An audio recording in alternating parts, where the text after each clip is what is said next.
Shalom, selamat pagi saudara. Puji nama Tuhan, kita boleh bertemu kembali pagi hari ini dalam Renungan Pagi Kristen bersama saya Dr. Gerson. Dan saya percaya saudara, ketika kita merenungkan firman Tuhan, kita berdoa, maka berkat-berkat Tuhan akan mengalir dalam kehidupan kita. Saudara, pagi hari ini izinkan saya membacakan satu ayat firman Tuhan yang terambil dari Pengkhotbah 11 ayatnya keempat. Siapa senantiasa memperhatikan angin tidak akan menabur, dan siapa senantiasa melihat awan tidak akan menuai. Nah saudara, pagi hari ini kita akan membahas suatu topik, yaitu tabur tuai. Ya saudara, mungkin ini yang pertama. Dan saudara, hukum tabur tuai adalah hukum yang nyata dan berlaku di dalam kehidupan kita di dunia. Ya saudara, hukum tabur tuai ini tidak hanya berlaku di dalam dunia pertanian atau mungkin dalam bercocok tanam ya. Misalnya kita menabur benih jagung di dalam tanah, mungkin sudah diolah, maka benih itu akan tumbuh. Nantinya akan menjadi sebuah pohon jagung dan akan menghasilkan buah jagung dalam jumlah yang lebih banyak. Awalnya hanya satu, saudaraku ya, hanya sebiji benih ditanam kemudian menghasilkan jumlah yang lebih banyak biji jagungnya. Nah saudara, hukum yang sama juga berlaku di dalam kehidupan kita, dalam kehidupan rohani.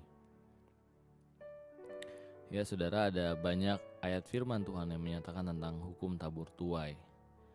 Di antaranya siapa yang menabur kebenaran mendapat pahala yang tetap, di Amsal ya 11 ayat 18. Kemudian orang yang menabur kecurangan akan menuai bencana, terdapat dalam Amsal 22. Ya, kemudian barang siapa menabur dalam dagingnya, ia menuai kebinasaan dari dagingnya. Tetapi barang siapa menabur dalam roh, ia akan menuai hidup yang kekal dari roh itu. Nah saudara, prinsip tabur tuai ini ada beberapa hal yang harus kita ketahui. Poin pertama adalah menabur itu membutuhkan harga yang harus kita bayar. Ya saudara, sebelum benih yang kita tanam itu tumbuh, berkembang dan berbuah, maka benih itu harus ditanam dan mati terlebih dahulu.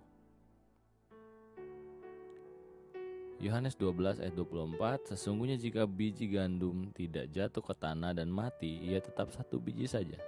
Tapi jika ia mati akan menghasilkan banyak buah. Nah saudara, dalam mengikuti Tuhan dan melayani Dia, melayani Tuhan, kita pun harus berkorban atau kita harus bayar harga.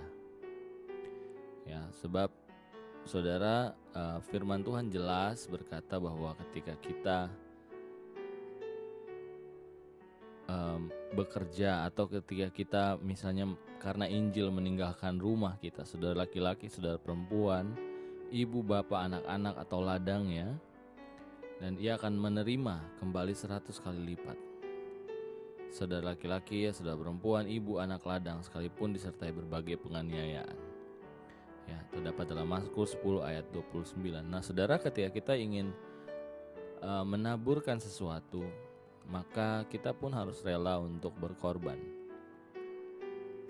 Dan ketika kita menaburkan di dalam pelayanan Tuhan, percayalah saudaraku, bahwa ketika kita menaburkan jerih lelah kita, ya saudara, menabur tenaga, pikiran, menanggalkan ego, mungkin menanggalkan manusia lama kita untuk mendapatkan tuaian yang kita tabur. Ya saudaraku, dan ini adalah jalan yang harus kita lalui.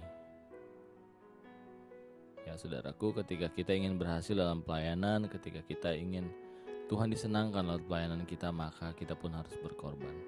Tetapi saudara, pengorbanan yang kita buat tidak akan kembali dengan sia-sia, karena Tuhanlah yang akan memperhitungkan semua itu. Saudara, mungkin kita bisa salah menghitung, tetapi Tuhan tidak mungkin salah menghitung. Ketika saudara ingin menabur, percayakan kepada Tuhan dan Tuhan akan melipat gandakannya. Mari kita berdoa. Bapa, kami bersyukur pagi hari ini kami boleh belajar Tuhan untuk hukum tabur tuai, kami percaya Tuhanlah yang boleh memberkati kami, menganugerahkan kepada kami berkat-berkat Tuhan, jasmani, rohani, waktu yang kami punya Tuhan, bahkan jabatan, segala fasilitas yang boleh kami rasakan Tuhan, itu semua adalah kebaikan Tuhan saja. Terima kasih Tuhan, biarlah penyertaan Tuhan nyata, dan apa yang kami renungkan pagi hari ini Tuhan boleh menjadi kesaksian di dalam hidup kami. Terima kasih Bapak, berkati orang-orang yang kami kasihi, orang yang mencintai kami, bahkan orang yang membenci kami. Kami juga berdoa untuk para pemimpin kami, biarlah Tuhan boleh berkati mereka. Terima kasih Bapak, terima kasih Tuhan. Terpujilah namamu Tuhan. Biarlah kami boleh melakukan aktivitas kami hari ini dengan penyertaan Tuhan. Di dalam nama Tuhan Yesus kami sudah berdoa ucap syukur. Haleluya, amin. Puji nama Tuhan saudara, selamat beraktivitas. Dan saya percaya ketika kita menabur di tanah yang subur, maka Tuhan akan melipat gandakan semuanya di dalam kasih dan anugerahnya. Haleluya, selamat beraktivitas. Sampai berjumpa kembali dalam renungan pagi besok. Tuhan Yesus memberkati.